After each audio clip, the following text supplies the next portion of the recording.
말씀 봉독하겠습니다. 형제들아, 하나님께서 마게도냐 교회들에게 주신 은혜를 우리가 너희에게 알리노니 환난의 많은 시련 가운데서 그들의 넘치는 기쁨과 극심한 가난이 그들의 풍성한 연보를 넘치도록 하게 하였느니라. 내가 증언하노니 그들이 힘대로 할 뿐 아니라 힘에 지나도록 자원하여 이 은혜와 성도 섬기는 일에 참여함에 대하여 우리에게 간절히 구하니, 우리가 바라던 것뿐 아니라 그들이 먼저 자신을 주께 드리고 또 하나님의 뜻을 따라 우리에게 주었도다. 그러므로 우리가 디도를 권하여 그가 이미 너희 가운데서 시작하였은즉 이 은혜를 그대로 성취하게 하라 하였노라. 오직 너희는 믿음과 말과 지식과 모든 간절함과 우리를 사랑하는 이 모든 일에 풍성한 것 같이 이 은혜에도 풍성하게 할지니라.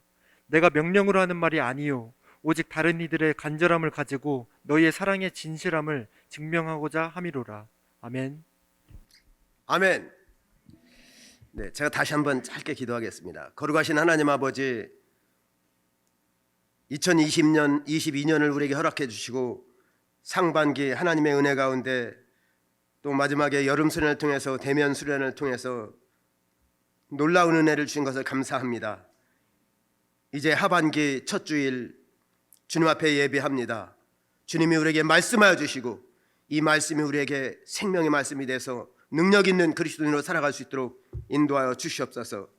사단막 일절 틈타지 못하도록, 시험 들지 않도록 하나님 우리를 보호하여 주시옵소서. 감사하며 예수님의 이름으로 기도합니다. 아멘. 네, 반갑습니다. 다시 한번 할게요. 반갑습니다. 저는 37년 전에 CCC 간사가 됐습니다. 1986년도에 간사가 돼서 서울에는 2001년도에 왔습니다. 2001년도에 서울중앙지구 책임간사로 왔다가 또 2003년도에는 서울지구 대표를 하게 됐습니다. 그때 박성민 목사님께서 이제 1월 2003년도에 대표를 하고 1월 둘째 주가 됐는데 박성민 목사님이 저한테 주일 설교를 하라고 이렇게 말씀을 하셨어요. 그래서 목사님 무슨 일정이 있으신가 보다 이렇게 이제 생각을 하고서 설교 준비를 했습니다. 그래서 1월 10일 날 주일이 돼서 딱 왔는데 김중구 목사님이 딱 와 계신 거예요. 그래서 제가 이렇게 설교를 하려니까 이제 또 설교자인데 김중구 목사님이 와 계시니까 제가 엄청 긴장이 되더라고요. 조금 있으니까 또 박성민 목사님도 오셨어요. 또 무슨 일정이 있어서 저한테 설교하라고 했는 줄 알았는데 어쨌든 뭐 주부의 인쇄도 다 그렇게 됐고 또 저한테 설교를 하라고 해서 설교를 하는데 그 엄청 긴장이 됐습니다.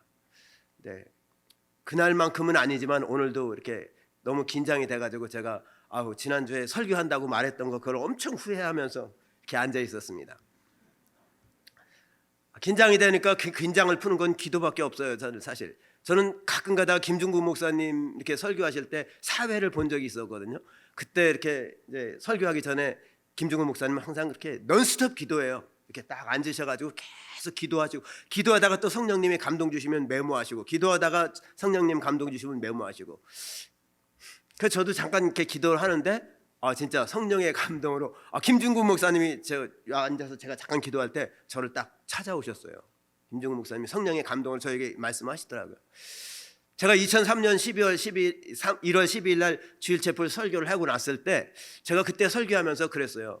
여러분, 이 자리에 한 500명 정도는 우리 대학생들이 함께 예배 드려야 됩니다. 이게 우리 비전입니다. 이렇게 딱 말씀을 전했는데 김중구 목사님 이제 광고 시간에 이렇게 강단에 딱 나오셔가지고 김흥실 간사가 500명 비전을 제시했는데 사실은 주일 채플은 처음부터 하나님이 1000명의 비전을 주셨습니다. 여러분, 앞으로 주일 채플 1000명 비전을 위해서 기도하시기 바랍니다. 이렇게 말씀해 주셨어요. 조금 제가 저기 앉아 있을 때 김중훈 목사님이 저에게 영으로 성령으로 찾아오셔가지고 이렇게 그렇게 말씀하시게요. 김 목사, 오늘 설교할 때 오늘 채플맨들에게 꼭 주일 채플은 처음부터 1000명의 비전을 주셨습니다. 이 말씀을 꼭 전하라는 거예요. 그런 감동을 주셔가지고 여러분에게 전합니다. 그래서 하여튼 김중훈 목사님이 처음 정동에서 채플을 시작할 때부터 처음부터 1000명의 비전을 주셨기 때문에 저는 매일 가정예배 드리면서 제일 먼저 하는 기도가 주일 채플을 위한 기도입니다. 주님이 김중구 목사님을 통해서 민족복음화의 환상을 보여주시고 주일 채플 1000명의 비전을 주셨는데, 이제 김중구 목사님께서 저에게 이렇게 믿음의 유산, 영적 유산으로 주일 채플 1000명의 비전을 주신 거, 이거 꼭 내 생명 다하는 그날까지 붙잡고 기도하며 갈 수 있도록, 물론 세상에 그 1000명 부흥의 비전이 이루어지지 아니한다 할지라도 그 기도하는 자체만으로, 기도하는 속에서 이미 주일 채플 1000명의 부흥이 이루어진 것처럼 기뻐하고 즐거우며 찬송하는 기도를 드리며 마지막 생애를 살아갈 수 있도록 그렇게 기도하고 있습니다. 사실 아브라함이 예수님이 오신다는 약속을 받았어요. 근데 요한복음 8장 56절에 보면 아브라함의 생에 예수님은 안 왔어요. 사실 메시아 안 왔어. 그럼에도 불구하고 요한복음 예수님이 아브라함에 대해서 말씀하실 때 아브라함은 이미 메시아를 본 것처럼 그렇게 기뻐하고 즐거워했다는 거예요. 마치 메시아를 만난 것처럼. 저도 그래서 주일 채플을 해서 기도할 때마다 진짜 이 채플 강단이 꽉 차서 1부 예배, 2부 예배 해가지고 1000명 부흥이 일어난 것처럼 그런 기쁨과 즐거움을 누리면서 가고 있습니다. 하여튼 제가 여러분하고 이렇게 예배를 같이 드리면서 가끔 갔다가 저 존재 자체로서 여러분에게 좀 미안할 때가 있어요. 그래도 대학생들끼리 이렇게 모여서 대학생끼리 예배 드리니까 좋다고 그랬는데 그게 또 너무 이렇게 나이가 좀 있어서 이렇게 여러분 곁에 있다는 게 저는 영광스럽고 좋은데 여러분한테는 좀 청년 대학생들 모임에 내가 혹시 누가 되는 건 아닌가 이런 생각이 들 때 좀 미안하기도 합니다. 그래도 또 하나님이 그렇게 주일 채플 1000명의 비전을 새롭게 저에게 이렇게 말씀해 주시고 기도하라고 보내주시고 가능하면 채플에 가서 기도하라 이렇게 또 말씀해 주셔가지고 그때부터 제가 오랫동안 채플 안 나오다가 채플에 나오게 됐습니다. 자, 오늘 뭐 설은 좀 길었는데 뭐 설교를 또 요약해서 해야 됩니다. 자, 누가복음 21장 1절부터 4절 말씀을 먼저 한번 보고 싶은데요. 누가복음 21장 1절에서 4절. 예수께서 눈을 들어 부자들이 헌금함에 헌금 넣는 것을 보시고 또 어떤 가난한 과부가 2렙돈 넣는 것을 보시고 이르시되 내가 참으로 너희에게 말하노니 이 가난한 과부가 모든 사람보다 많이 넣었도다. 그들은 그 풍족한 중에서 헌금을 넣었거니와 이 과부는 그 가난한 중에서 자기가 가지고 있는 생활비 전부를 넣었느니라 하시니라. 아멘. 예수님이 헌금에 그렇게 관심이 있는 줄 몰랐어요. 똑같은 말씀이 마가복음에도 있는데요. 마가복음 12장 41절에 보면 그래요. 예수께서 헌금함에 대하여 앉으사 무리가 어떻게 헌금함에 돈 넣는가 보셨다 이렇게 기록이 되는 거. 헌금함을 일부러 의도적으로 그냥 지나가다가 대충 우연히 본 게 아니고 의도적으로 헌금함에 대해서 앉으셔서 사람들이 돈을 넣는 것을 보셨다. 금액까지 다 봤어요. 그럼 보통은 설사 금액까지 다 봤다 하더라도 그냥 남이 헌금하는 걸 가지고 막 공개적으로 얘기할 필요는 없잖아. 근데 예수님은 이 하는 과부는 2렙돈을 넣었는데 그것은 그 과부에게 있어서 생활비 전부였다. 이렇게 또 공개적으로 제자들에게 딱 이야기를 하는 거예요. 저도 뭐 이렇게 여러분이 헌금 얼마 하는가 이렇게 그걸 보지는 않습니다. 제가 볼 수 있는 것은 주일 채플 주보에 헌금이 이제 통계가 나와 있어서 그걸 보면서 참 감사하다. 또 더 기도해야 되겠구나 이런 생각을 갖게 되는데 지난주에 주보에 봤는데 주일 채플 헌금 통계가 10만 9천 원으로 돼 있는 거예요. 그래서 제가 좀 깜짝 놀랐어요. 우리 주일 채플 이렇게 헌금이 적었을 때가 없었는데 어떻게 된 거지? 그러다가 그러니까 헌금에 대해서 좀 같이 말씀을 나눴으면 좋겠다 이런 생각이 돼서 이런 말씀을 나누게 됐습니다. 고린도후서 8장과 9장이 헌금장이다 이랬어요. 고린도전서 13장은 사랑장, 또 마태복음 5장, 6장, 7장은 뭐 산상수훈 이런 특별한 장에게는 어떤 이름이 붙여져 있습니다. 그런 것처럼 이 고린도후서 8장과 9장은 헌금장이다 이런 특별한 별명이 있습니다. 이 고린도후서 8장 5절 한번 보겠습니다. 5절. 우리가 바라던 것뿐 아니라 그들이 먼저 자신을 주께 드리고 또 하나님의 뜻을 따라 우리에게 주었도다. 헌금에 대해서 얘기하는 거예요. 헌금에 대해서. 우리가 바라던 것뿐 아니라 그들이 먼저 자신을 주께 드렸다. 헌금보다 먼저 자신을 주께 드렸다. 오늘 설교 제목은 이 은혜에도 풍성하라 합니다. 한번 따라해 볼까요? 이 은혜에도 풍성하라. 물론 우리가 말씀의 은혜도 풍성합니다. 기도의 은혜도 풍성합니다. 갖가지 여러분 이 예배를 통해서 풍성한 은혜를 받는데 하나님께서 우리에게 말씀해 주신 것, 사도 바울을 통해서 우리에게 말씀해 주신 것은 이 헌금의 은혜도 여러분이 풍성하기를 원하십니다. 그래서 이 은혜, 여기서 말하는 이 은혜는 헌금을 말합니다. 헌금의 은혜도 풍성하라. 그래서 첫 번째는 헌금의 은혜에 풍성하기 위해서 우리는 먼저, 제일 중요한 게 먼저 우리 자신을 주께 드리는 것이 중요하다. 뭐를 먼저 드려야 된다고? 우리 자신을 주께 드리라는 거예요. 우리 자신을. 헌금을 드리기 전에 먼저 우리가 하나님의 뜻에 온전히 순종하고 우리 자신을 드리겠다, 이런 믿음의 결단이 필요하다는 겁니다. 아, 내가 헌금을 이 정도 드렸으니까 이제 나는 됐다, 이 정도 헌신이면 됐다, 이게 아니고 나 자신이 먼저 드려진 사람이 진정한 헌금을 드릴 수 있다, 그런 의미가 되겠습니다. 우리 로마서 12장 1절입니다. 1절과 2절. 로마서 12장 1절 2절. 그러므로 형제들아, 내가 하나님의 모든 자비하심으로 너희를 권하노니 너희 몸을 하나님이 기뻐하시는 거룩한 산 제사로 드리라. 이는 너희가 드릴 영적 예배니라. 너희는 이 세대를 본받지 말고 오직 마음을 새롭게 함으로 변화를 받아 하나님의 선하시고 기뻐하시고 온전하신 뜻이 무엇인지 분별하도록 하라.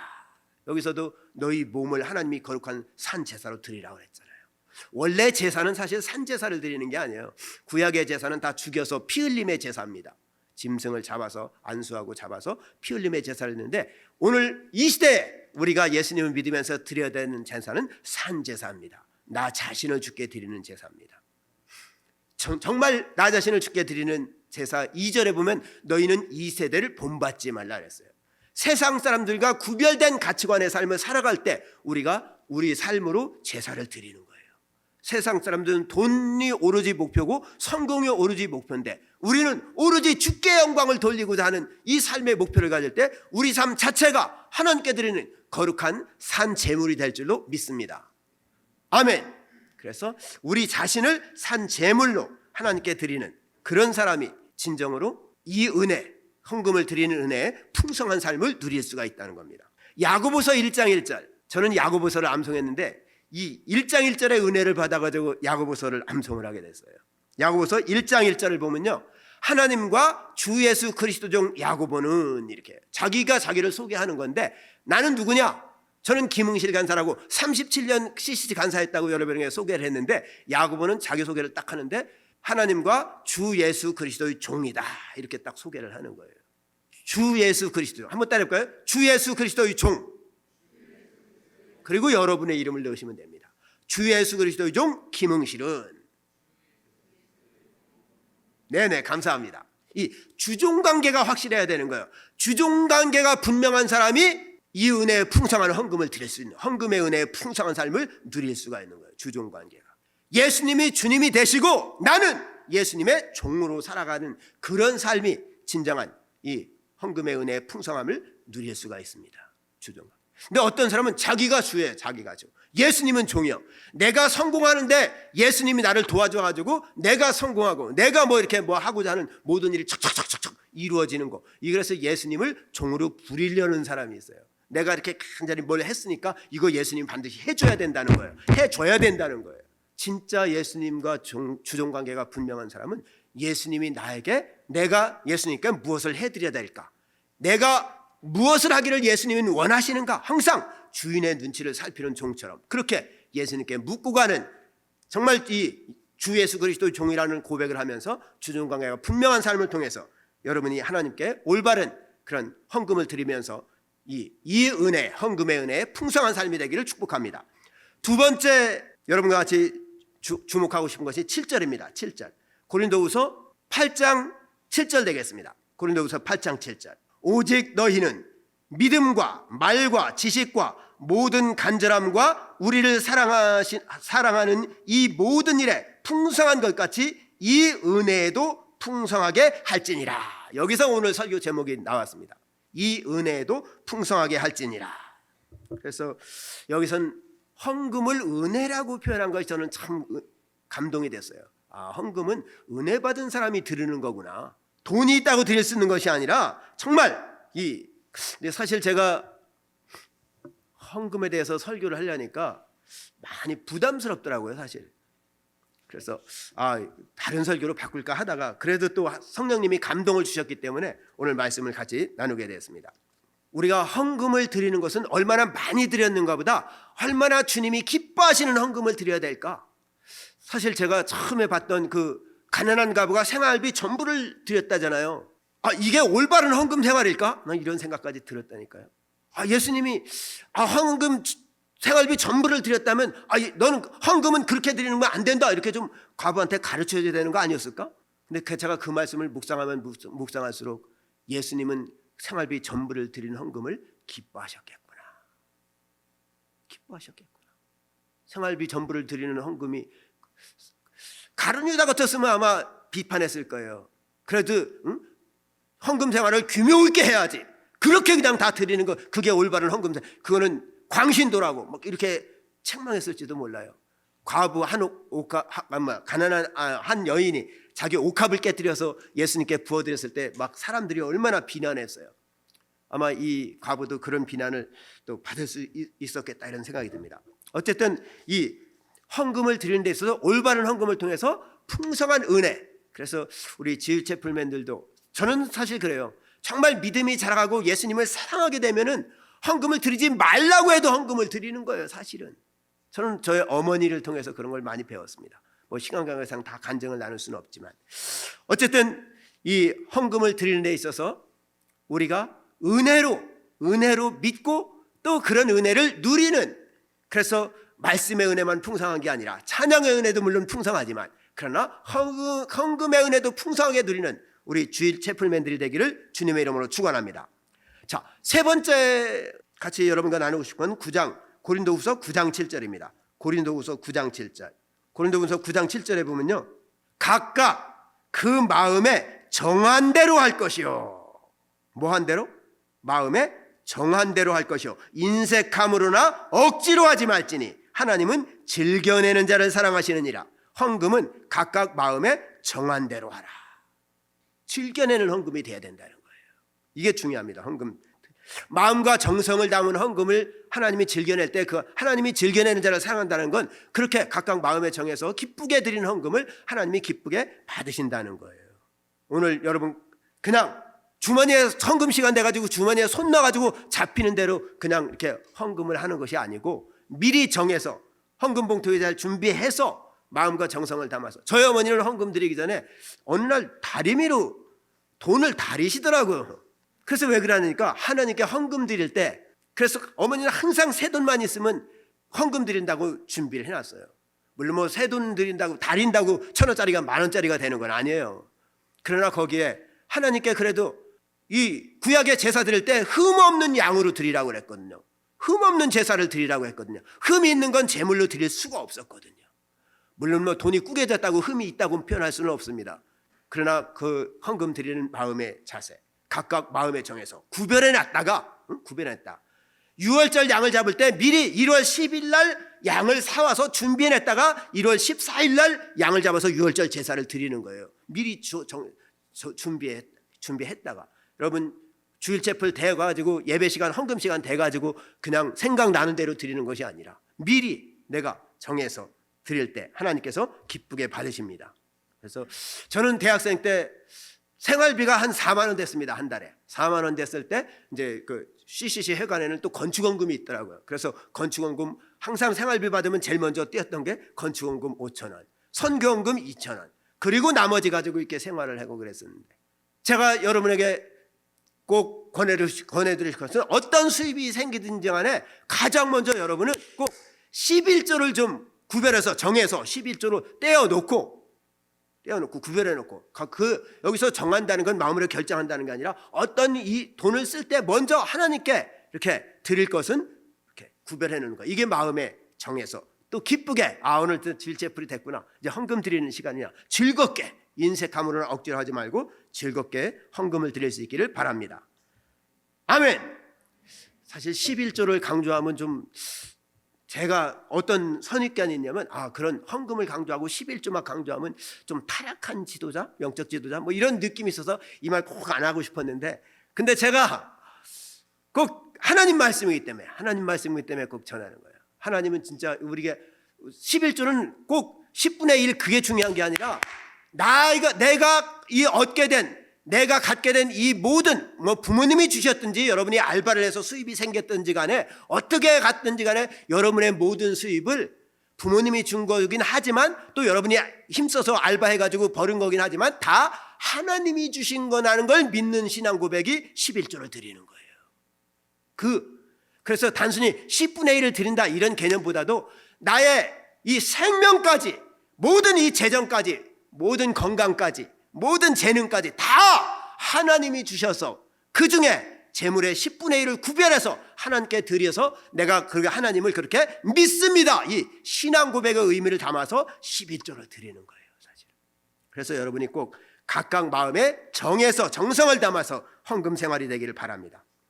자, 네 번째는 고린도후서 9장 2절에서 보겠습니다. 고린도후서 9장 2절. 8장 2절인데 내가 말을 잘못했습니다. 환난의 많은 시련 가운데서 그들의 넘치는 기쁨과 극한 가난이 그들의 풍성한 연부를 넘치도록 하게 하였느니라. 여러분 여기서 두 가지 대조되는 단어가 있어요. 환난, 그런데 기쁨. 환난이 왔어요. 그런데 기쁨으로 드리는 거예요. 또 하나는 뭐냐? 또 하나는 가난, 극심한 가난이요. 극심한 가난인데 그때 오히려 무슨 연보를 드렸다? 풍성한 연보를 드렸다는 거. 풍성한 연보. 연보가 이제 헌금입니다. 헌금과 연보는 똑같은 거예요. 오히려 극한 가난이 오면 헌금이 좀 줄 것 같은데 오히려 그때 더 풍성한 연보, 풍성한 헌금을 드렸다. 3절도 한번 보겠습니다. 3절까지 보면은 내가 증언하노니, 바울이 이제 증언한다는 거예요. 그들이 힘대로 할 뿐 아니라 힘에 지나도록 자원하여 헌금을 드렸다는 거예요. 첫 번째 바울이 강조하는 건, 증언하는 건 그거예요. 힘대로 헌금했다. 할 수 있는 최대로 헌금을 했다는 거예요. 근데 그 다음에 나오는 것이 뭐냐면 힘대로 할 뿐 아니라 힘에 지나도록 자원해서 헌금에 참여했다는 거예요. 제가 이 말씀을 묵상하면서 힘대로 했다는 건 좀 이해가 됐습니다. 근데 힘에 지나도록 했다는 거는 잘 이해가 안 됐어요. 뭐 빚을 내서 헌금한 걸까? 꼭 필요하니까? 제가 기도하면서 깨달은 것은 여러분, 빚 내서 헌금하는 건 하나님의 뜻이 아닙니다. 그건 내 욕심이고 내가 영광을 구하고 있는 거 아닌가 잘 돌아보시기 바랍니다. 힘에 지나도록 헌금했다는 건 제가 기도하면서, 주님과 제가 이렇게 기도하면서 깨달은 건 이거예요. 당장 긴급한 생활 돈 쓸 일이 있음에도 불구하고 내가 가진 것으로 헌금했다는 거예요. 내가 가진 전부를. 예를 들어서 처음에 봤던 한 과부가 생활비 전부를 넣었느냐, 이건 힘에 지나도록 헌금한 거예요. 사실은 과부에게 있어서 제가 볼 때는 무슨 특별한 사연이 있지 않았을까 이런 생각이 듭니다. 그래서 너무 감격스러운 은혜가 있어가지고 자기 자신을 드리는 편으로 자기 생활비 전부를 드린 거예요. 어떻게 보면 이 과부의 자녀가 죽을 병에 들렸다가 살아난 거에 너무 감격해가지고 자기 생활비 전부를 드렸는지도 모르겠어요. 어쨌든 하나님의 은혜가 너무 크다 보니까 이 힘대로 하는 정도가 아니라 힘에 지나도록. 저는 이 말씀이 은혜가 되고, 제가 CCC 채플을 인도할 때 1년에 한 번 정도는 지갑 잃어버리기 헌금을 한 적이 있어요. 몇 년 동안 제가 할 때 매년마다 1년에 한 번 정도는 힘에 지나도록 헌금을 한번 드려보자. 내가 집에 돌아갈 차비까지 너무 생각하지 말고, 계산하지 말고, 차비도 빼놓지 말고 그냥 지갑채 헌금을 한 거예요. 지갑채. 그러면 사무관사님이 다 이렇게 이제 지갑에서 현금만 빼고 나머지 지갑은 다 돌려줬어요. 어쨌든 그러면 이제 나중에 정산해가지고 집에 돌아갈 차비는 이렇게 다 또 학생들에게 후원하고 이러면서 힘에 지나도록 하는 헌금을 1년에 매주마다 집에 힘에 지나도록 헌금할 수는 없습니다. 그러나 1년에 한 번 혹은 평생에 한 번 정도는 힘대로 할 뿐 아니라 힘에 지나도록 이렇게 헌금을 할 수가 있습니다. 공동체가 꼭 필요하다면, 하나님의 은혜가 너무너무 감격스럽다면 힘대로 할 뿐 아니라 힘에 지나도록 자원해서 헌금할 수 있는 여러분이 되기를 주님의 이름으로 축원합니다. 아멘. 마지막으로 제가 여러분에게 꼭 강조하고 싶은 건 그거예요. 제가 대학생 때 훈련 받을 때 순장님들, 선배 순장님부터 이렇게 훈련을 받잖아요. 받는데 뭐 순장님들이 살아가는 삶을 보면서 배우는 게 CCC 훈련이에요. 사실은 제일 중요한 게. CCC맨들은 이제 졸업해서 취업하면은 11조를 교회에서 드리지만은 똑같은 11조를 CCC 회관에도 드려야 된다는 거예요. 그래서 12조를 드려야 된다는 거예요. 그래서 교회 믿음의 본 보이게 해서 교회에서도 물론 11조, 하나님께 신앙 고백의 표현으로 11조를 드리지만 CCC 공동체를 위해서, 선교 헌신을 위해서도 이렇게 CCC에도 11조를 드려야 된다. 또 하나 훈련받았던 건 우리 CCC 나사렛 형제들, 평생 순장의 삶을 살아가는 사람들은 꼭 간사님들 후원을 해야 된다는 거예요. 간사님들. 한 순장이, 나사렛에서 한 순장이 한 명의 간사만 후원하는 게 아니더라고요. 간사님들도 여러 명을 알고 있으니까 여러 간사를 후원하는 후원자들을 다중후원자라고 불러요. 다중후원자. 여러분 할 수만 있으면 여러분 캠퍼스 간사님을 꼭 후원하기를 바랍니다. 일반 대학생들, 이 CC맨이 아닌 사람들은 자기 생활비 장기과금 쓰지만은, 그러나 우리는 더 높은 헌신, CCC맨으로서 평생 순장, 민족 복음화와 세계 선교의 비전을 가진 우리이기 때문에 이 은혜, 헌금의 은혜에도 더 높은 헌신 드릴 수 있는 그런 CCC 순장들이 되길 바랍니다. 사실 할 말은 너무 많았는데 제가 처음에 시간 조절을 잘 못해서 조금 이렇게 스킵을 좀 하는 게 좋을 것 같습니다. 한 순장의 그런, 제가 감동을 받았던 한 순장의 헌신을 여러분과 같이 나누고 싶습니다. 저는 2001년도에 이 서울중앙지구에 왔는데, 이 서울중앙 캠퍼스 사역을 할 때 한 순원이 BD, 북한 선교 그역 근방이죠. BD 단기 선교를 갔어요.